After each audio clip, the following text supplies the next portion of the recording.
দেখুন কত সুন্দর একটা গাই, তার পাশে বাছুর, তাকে কত যত্ন করে মা দুধ খাওয়াচ্ছে। বাছুরটা কত আনন্দে মায়ের দুধ পান করছে নিশ্চিন্তে এবং আনন্দে। মা মাঝে মাঝে লেজ নাড়াচ্ছে এবং স্থিরভাবে দাঁড়িয়ে, যাতে নিজের বাচ্চার কোনো অসুবিধা না হয় তার জন্য সে নিশ্চিন্তে মনে নিজের বাচ্চাকে দুধ দিচ্ছে। পরম স্নেহে যত্নে বাচ্চাটাও আনন্দে লেজ নাড়ছে এবং মনের আনন্দে সে মায়ের দুধ পান করছে। মা নিশ্চিন্তে গাছের ছায়ায় বসে নিজের বাচ্চাকে দুধ খাওয়াচ্ছে।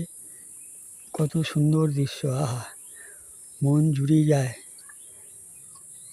মায়ের যে শিশুর প্রতি টান বা ভালোবাসা একটা জীবের, সেটাই এখানে দেখার মতো।